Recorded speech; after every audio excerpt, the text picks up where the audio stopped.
You know, they always have that saying, don't they? You know, you have to know when to leave the stage, you know, you know what I mean, chums? Where apparently, you know, you kind of have to know in a job or whatever you're doing, it could be the end. It's now time to move on. What do you mean, me? I've just started. How dare you? But on a more serious note, this is now a problem, as one can imagine, particularly if you are someone that's known as the doyen of a brand. There's always people that you associate with something, isn't there? You know, whether if you're into fashion, you think of Versace, you think, of course, of Donatella, particularly in a certain era, because she was so focal in the brand. And then, of course, when you think about things like British Vogue, you instantly think of Anna Wintour. Similarly, because, and I've met Anna myself on a couple of occasions, it's the fierce look, isn't it? You know, the dark glasses, the bobbed hair, the whole persona, really what makes a brand. People are fascinated by that.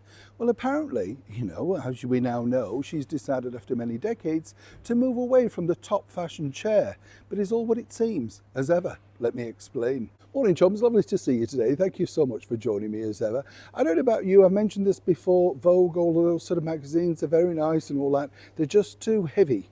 I don't know, unless you get them delivered, I don't know who wants to hoof around with that big heavy weight in their bag all day. You know, it must have been great in the day when it was a coffee table book and, you know, your friends came round this seat and all that sort of stuff.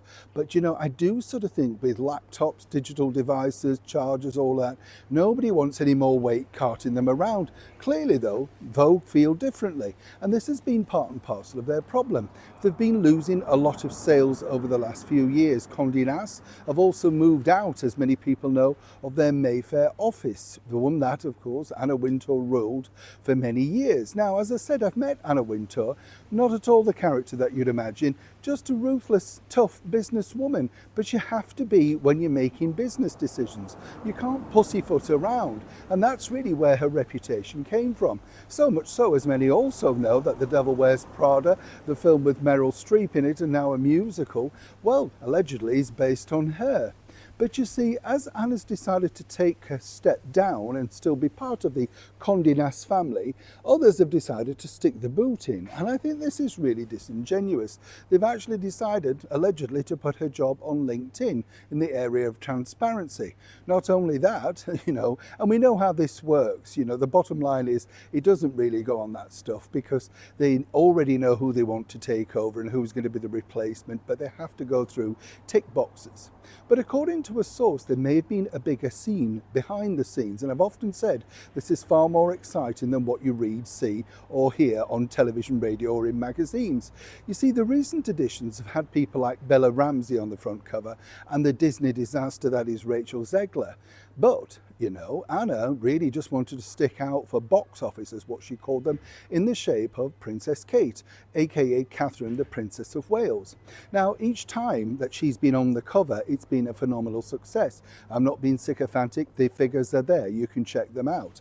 And she realises that, particularly with British Vogue, that Catherine is a big success and was apparently trying to woo her for some time now to go back to being a front cover girl. I think this will be a very good idea.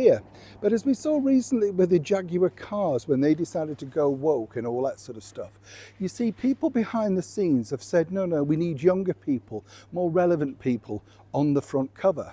Those recent issues are not selling. Anna, as ever, was right. And more importantly, not only just to feature royals, but senior royals too. Would you believe that in addition with Queen Elizabeth a couple of years back was also a brilliant seller? So proof that age can break through barriers if the topic's interesting enough. And could there be anybody more interesting than a story about Queen Elizabeth with her long reign? You get the picture. So Anna, officially, has decided to now move back and take less control over the day-to-day running of Vogue. Meanwhile, behind the scenes, as the knives sharpen as to who's going to take over, many suggest that her foresight about including the royals on front covers, well, will be proven right.